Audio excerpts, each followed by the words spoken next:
Hello everyone, this is Denzel Rankin speaking. I'm delighted to see so many people have logged on for our webinar, Next Challenge in B2B Information, the shift beyond workflow to business solutions. Our webinar is going to last about 45 minutes, and there will be the opportunity for people to ask questions through the chat function. If you would like to send any questions you have, please, to AMR International WebEx. You'll see in the chat. I'd also let you know that we're recording this webinar and it will be available on the AMR International website as well as the Desilva Philips website after we have finished. So let's move on, and I'll just take us through the agenda for the webinar. What we're going to do is just start with a brief introduction to AMR and Desilva Philips and the speakers, and then going to look at workflow with a short look at history, look at challenges. We'll then have some case studies, implications, and we'll move on to our Q&A. So very briefly, talking about the two organizations that have combined forces to produce this white paper. AMR International, as many of you know, is a customer-centric strategy consulting firm. We have 60 people in offices in New York, London, Frankfurt, and Paris. And B2B information is one of the key markets which we operate in. Desilva Philips is a New York-based investment bank that was founded in 1996.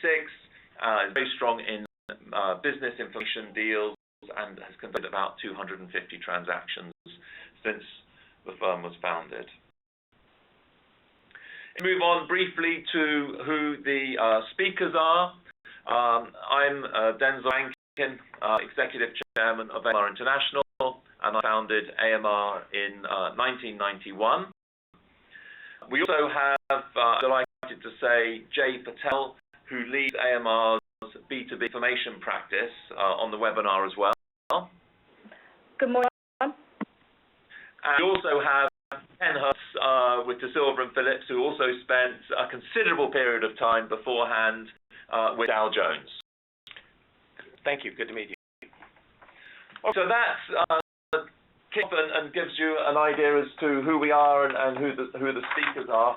I think what we're going to do now is get stuck into some of the meat, and we will start with an overview of the B2B information industry, and also take a look at some of the EBITDA multiples which are being achieved. Ken, do you want to talk us through this? Sure.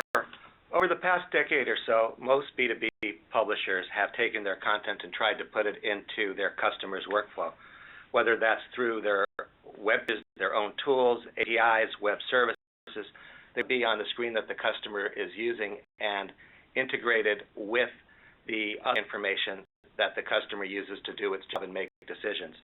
By moving in that direction, the B2B information market has been able to grow from 2007 to 2011 faster than the growth of the economy or growth of the overall market at a 3.8% clip.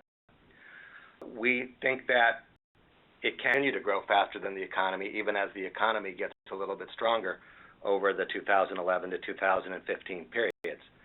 The that have done a good job of integrating and using software to integrate their information into customers' workflow in 2012 deals sold an average of 12 times EBITDA as a multiple.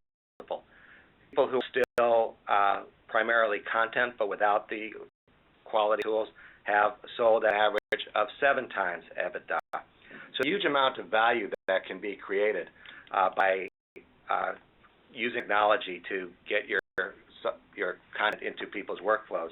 And the reason for the higher EBITDA multiples is simple, that there's better growth prospects going forward, and people will pay more for companies that will grow going forward. So it's been a very powerful trend so far, and we think that the trend will, of course, continue, but it can be accelerated through the move to solutions, which we'll talk about over the next few minutes. Oh, that's great. Thanks a lot for that overview, Ken.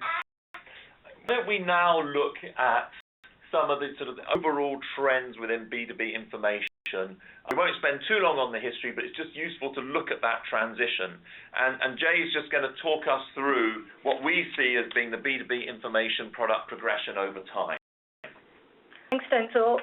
So just to give a bit of context, and not to dwell on it for too long, as we see it, the industry has undergone several shifts. So the first shift has been this from print to digital content. It's all about enabling and enhancing user access.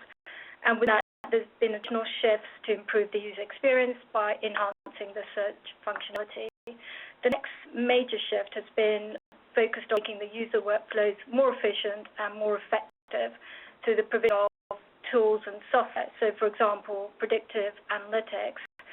And all these shifts have essentially enabled growth in the market. And, of course, given the B2B information industry is a diverse industry, different sectors are at different stages within this growth cycle.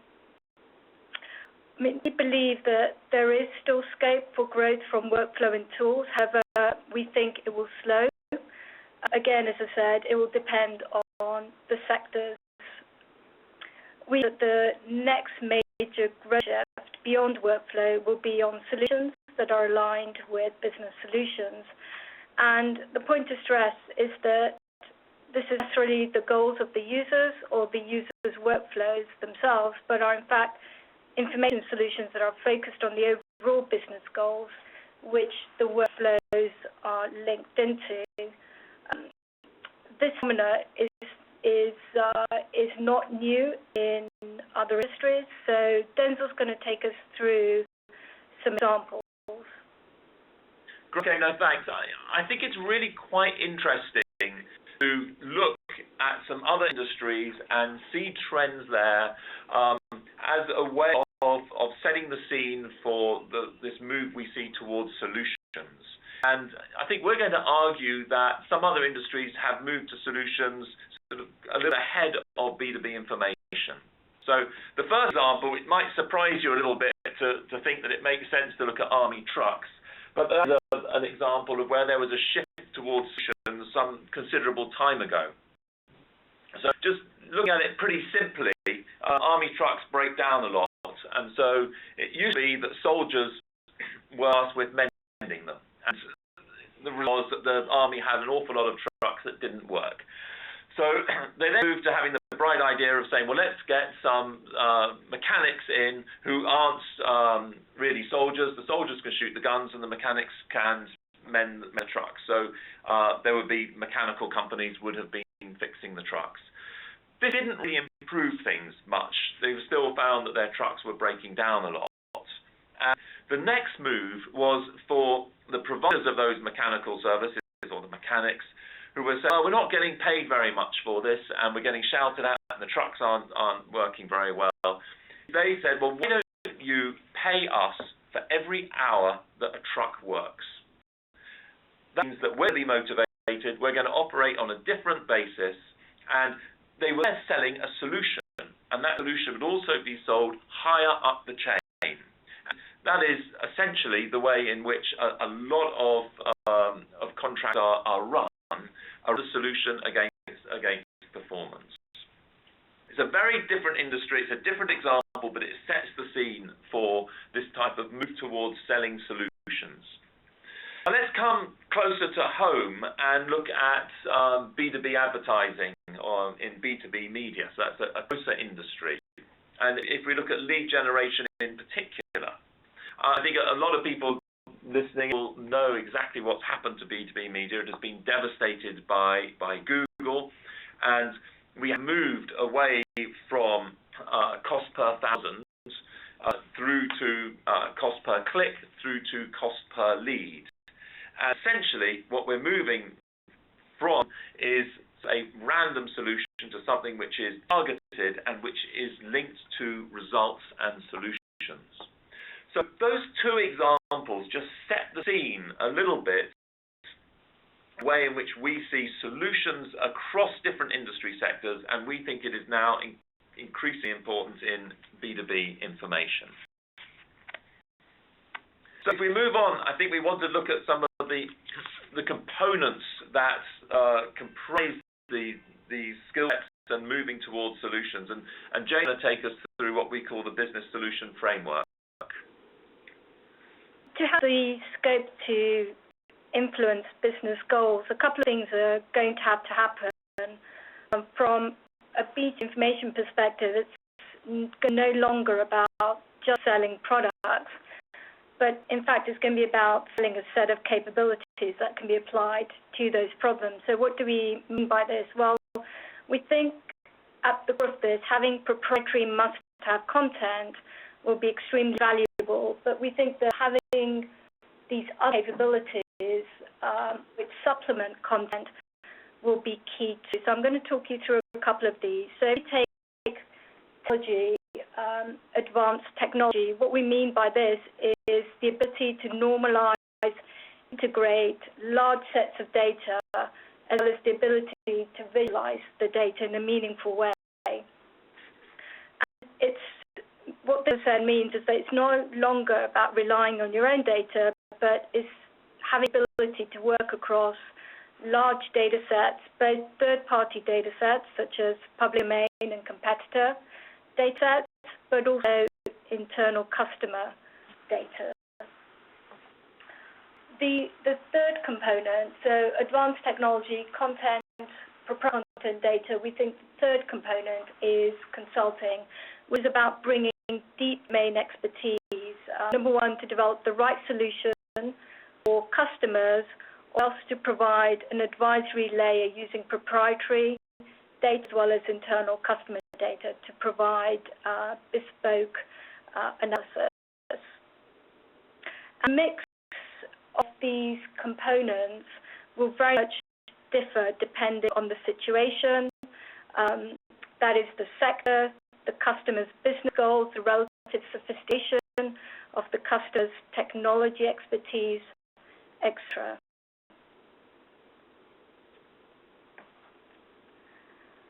So in our broad, deep experience, so we're just going to go to the next slide, please.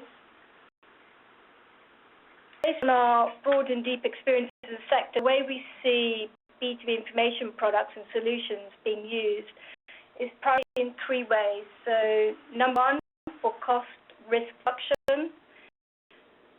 Secondly, productivity improvement. And thirdly, revenue generation. We've got examples for each one. So emerging solutions that we've seen, three different sectors which talk to each of these goals. So I'm going to talk you through the first one, which is in the compliance area. The first example is relates to anti-money laundering screening, which is, just to give you a quick recap, is essentially a systematic screening of current and prospective customer details against commercial databases of names and entity names. And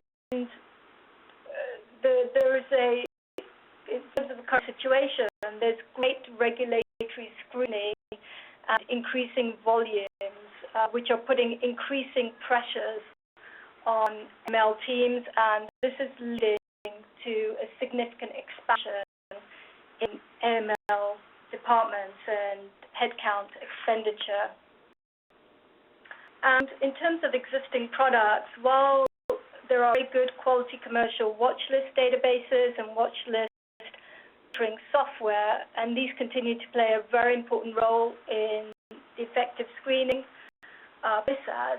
what we're seeing is integrated solutions which combine data, software, and analyst service, which are emerging on the market, which are starting to gain share.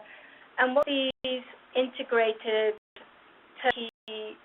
solutions provide is very extensive, intelligently coded data, both proprietary data but also internal data, along with smarter filtering software and a human element that lays on an additional level of service. And this shift in offerings directly addresses the business goals of the of these teams, which is about risk reduction as well as minimizing very expensive resource which is used in clearing alerts. What these solutions do is to tap into new budgets which are larger in scale and the information and IT budgets combined together. I'm going to hand over to Denzel and Ken, who are going to give some examples which talk to the productivity improvement and revenue growth. Denzel, if I can hand over to you. Great, thank you very much. I can see that we've got a couple of questions in. One is very simple. Can we have a copy of the slides? The answer is yes. They're going to be made available to participants, and they'll be, I think, on our website.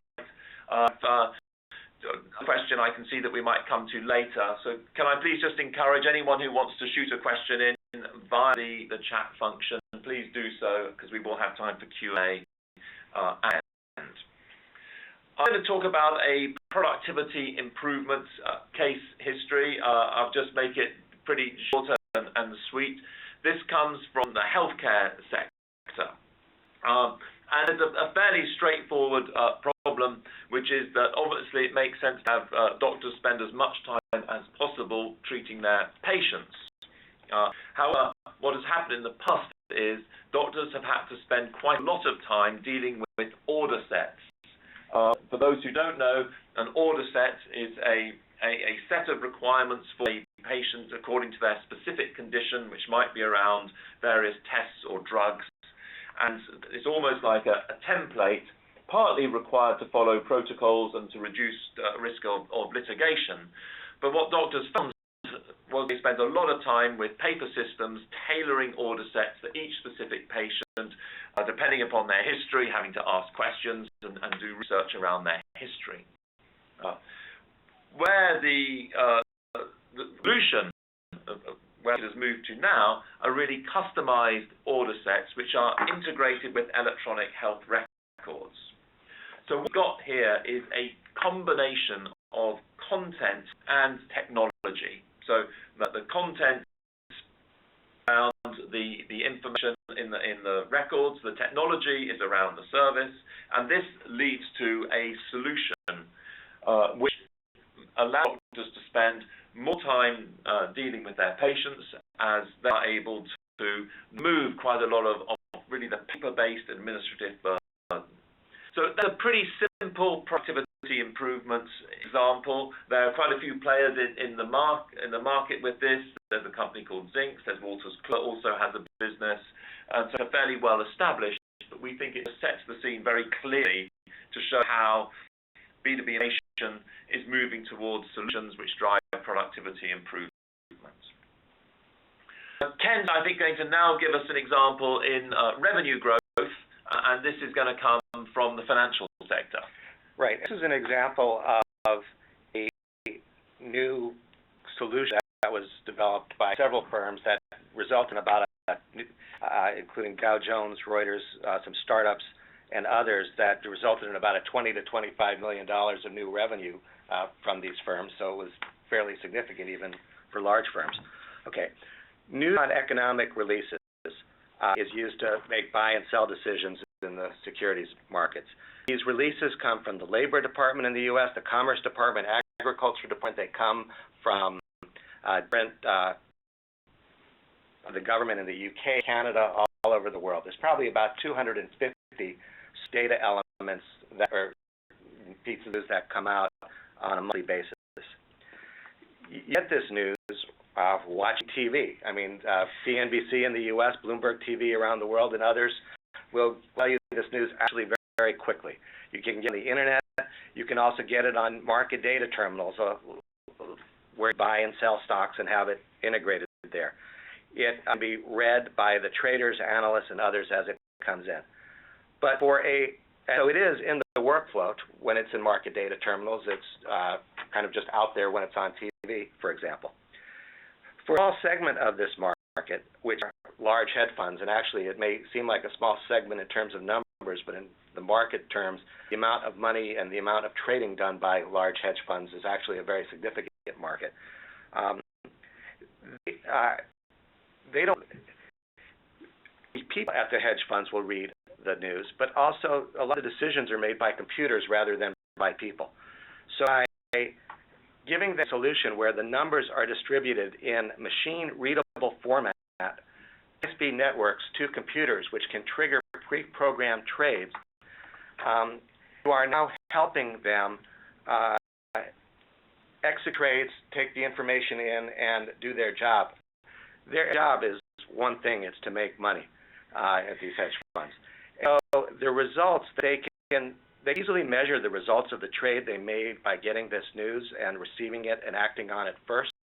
By getting it in a machine-readable format, they can act on it faster than any human can read it and act on it. By getting it over high-speed networks, they may get it milliseconds before other forms of communication. They will back at the end of a trial period. You give them this news in this format for a trial period, and things like, we made $40,000 on trades of these futures contracts based on this information yesterday. This is a product they can pay real money for. And the average per user feed across the different things that do it works out to be about $20,000 a month per user. So it's a way of taking the news that had all gotten via TV, internet, and market data terminals, and them package it into their trading activity. And once it's in their trading activity, they can understand that they got from it in a pure quantitative way, and they can justify paying extremely high prices for it. Okay, very good. Thank you very much. So that gives us 3 case histories of the trend of moving towards solutions for people to digest. I think we should now just wrap up our thinking on this before we move to the Q&A and look at some of the implications. And we've set out a checklist here of some of the things which we see happening. So the first one is that we think customers are looking for a clearer connection between information products and their objectives. So not just a connection between making sure the workflow works properly, it's about into overall business objectives. That's got a really simple implication for businesses, and that's about getting really closer to customers, understanding their strategic objectives, not just sitting with people in the workflow, but understanding what the business is trying to achieve overall. Yeah, and when you say understanding their strategic objectives, customers will have a range of strategic objectives, but it's important to understand how the customer makes money. That is an overriding objective, and if you want them to pay you money, as we all do, they know that your information is used to make money. The pricing becomes less of an issue. Yeah, I think that's a good point. The second point is really one around culture. And what we're seeing here is an implication which could impact the culture of B2B information businesses. It could be a different mindset to really be able to understand how to deliver solutions, and that could require buy-in at the board level. So I think that this could have a fundamental impact on businesses. And that means you really need to understand how the operating model can be used to address business objectives of customers. The third point is around capabilities and skills. And we've seen that out in the page with the jigsaw and the different capabilities. And we are saying now that we think there's an implication that business information companies are going to have a broad set of capabilities. And that means that we need to think about how those capabilities are going to be acquired or developed in-house. But it means that we've got a different mindset towards those capabilities, and broad skill sets are going to be required to win in the future. The fourth point is around competition. One business we were just looking at recently, and Interestingly, the management of that business was surprised to find that IBM popped into their market. And that really speaks to Jay's earlier point about saying this is a trend which we see as growing the market. We're moving towards solutions, we're moving towards larger budgets, but that also means we're going to have new competitive threats, made from the likes of IBM, who I've cited there, but also from startup businesses who are able to come in with specific technology solutions. But this leads to a pretty fundamental implication, which is around relationships with other businesses in the market. Businesses that should be acquired, should be partnered with them, is organic investment going to be required? And there's a fundamental question about which businesses might be competitors or who might be potential partners. So we're going to see some fundamental changes there. I think the final thing is pretty simply around what people now call go-to-market strategy or sales approach. We see that a lot of this solution selling is going to require an approach further up the tree within customer organizations. That means a different set of skills, go out and sell to those organizations, as we've mentioned earlier, a culture of understanding the needs and how, as Ken says, how those organizations make money. That means perhaps adding some more skilled people able to engage with customer organizations at that level. The implication is pretty simply around go-to-market strategy. How that go-to-market strategy is going to have to be developed, not just from a segmentation point of view, but also from a self-execution point of view. So up our thinking with the main implications, we've given hopefully a view of the history, really given you an idea as to how we see this trend coming through from our industries, and we've given some of the nuts and bolts around the capabilities required, some case histories, and the implications. What I'd like to do now is just address some of the questions which have been coming in and see if we can throw those over to Jay, and let's see if we can run through some of these. I think one is pretty interesting. It's around pricing, and we've seen quite a lot of work in pricing and value-based pricing in the B2B information industry over the past few years, and I think there's a long way to go. But the question here specifically is the pricing model that you are proposing will shift towards outcomes-based pricing. Is it going to lead to lumpy revenue? Got any comments or views on that? I think a couple of thoughts. I believe that subscription-based models can be maintained. I think it's really to be about the extent to which providers can move to a value-based price model away from a rate card-based price model, which tends to be cost-plus based pricing. And that depends on this move to value-based pricing, really depends on the ability to really understand what value is being generated and the extent to which that value is measurable. And so here's a couple of thoughts.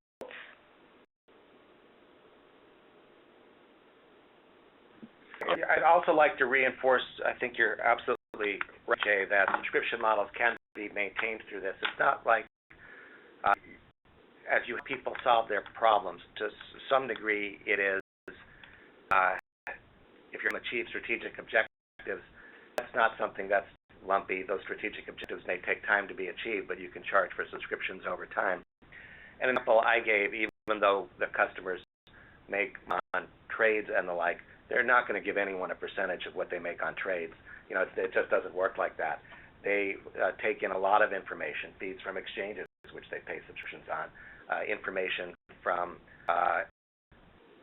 information sources. are a subscription model and they're comfortable with the subscription model, but not that you can charge for a subscription depends to a degree on their measurable return over a period of time from their activities. Great. The next question is around acquisition. So I guess we should turn to our investment banker here, Ken, to help to answer that. And it's very simple, simply saying, well, what does this mean for the approach to acquisitions? So do you want to give us a view as to what you would see in the acquisition arena? Well, two thoughts. One is different companies approach acquisitions in different ways. Some are purely opportunistic and never thought that was the best way to go. I think acquisitions generally should be part of a growth strategy, and that you should be targeting whether it's capability and skills that you don't have in a make versus buy mode. Sometimes it's easier and quicker to buy than it is to build those capabilities and skills. If cultural changes, sometimes purchasing can help as well. But if there are adjacent markets that you need to enter into to expand your capabilities and want to enter into adjacent markets, people will be thinking about what it is they need, and they'll seek that out rather than just waiting for a banker to knock on your door. It's not you don't know what the best fit that way. And in terms of multiples, if something is going to grow in the future, the higher a multiple it will be of current earnings. So if you're fast-growing things, there will be at higher multiples. If you're going to buy slow-growing things, they'll be at lower multiples. And that it's like multiples will inflate just because of the strategy. Multiples will inflate if your financial results justify them. And now, Jay, you've been involved with helping a number of groups really with sort of fundamental transformation as they develop their B2B information businesses, and that's involved quite a bit of acquisition. Have you got some sort of comment to add to the acquisition points? Yeah, it's just really one thought, and I think this is really with a view on, how do you step up here in order to move to this solutions-based, focusing on business goals. I think having domain expertise is absolutely critical, and where there are gaps in competency, then this is where an acquisition, even a small acquisition, can really accelerate the transition into information solutions and really focusing in on business goals. Okay, and I think we're going to see some more acquisition activity. We've got another question here, which is around business model. So the question is, what future business model being proposed? All publishers need to move into consulting. I mean, I would just add that I really recognize where that question is coming from, because we know that publishing is about make once and sell many times, and consulting is about assets go up and down in the elevator. And it's like a very different business. So I've been slightly surprised at this trend to an extent. Jay, do you want to talk a little bit about business model and what's being proposed and this move into consulting that's been seen in some areas? Yeah, our thought on this is that consulting is one element, it's not a core element, and it's not necessarily a major element for every business solution. And some of the examples that we've gone into, I think, consulting is a broad spectrum, and in some instances, consulting is about opening the door in order to customize the solution, or it becomes a consultative part of your consultative sell for solution, or else at the third level, it becomes part of your product development, which are, we see those kind of three areas where consulting is used rather than your traditional advisory. Yeah, did you want to say to me that you would be amazed to see any consulting element of a business like this going over 20%? Is that a sort of a maximum benchmark takeaway? Yeah, I think that's a fairly good mark. Yeah, for some businesses, there's a big difference between a consultative sale and selling consulting services. you need to, you do understand what the customer is trying to do and make sure that your information helps solve their problem in a clearly identifiable way.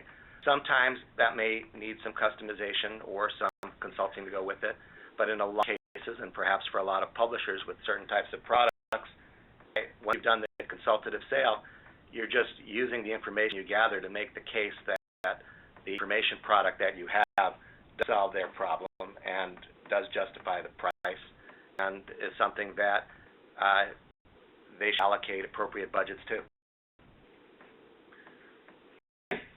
Thank you very much. I think we've answered the questions which have come in. We've given you a run through on this, and I think we're finishing just ahead of time. We'd like to thank everyone who has listened in and those who've submitted questions. As I've said, the recording of this will be available, as will be the slides and the white paper as well, both on the AMR International and the Desilva Philips websites. So thank you very much for listening in, and do shoot any other questions if you have.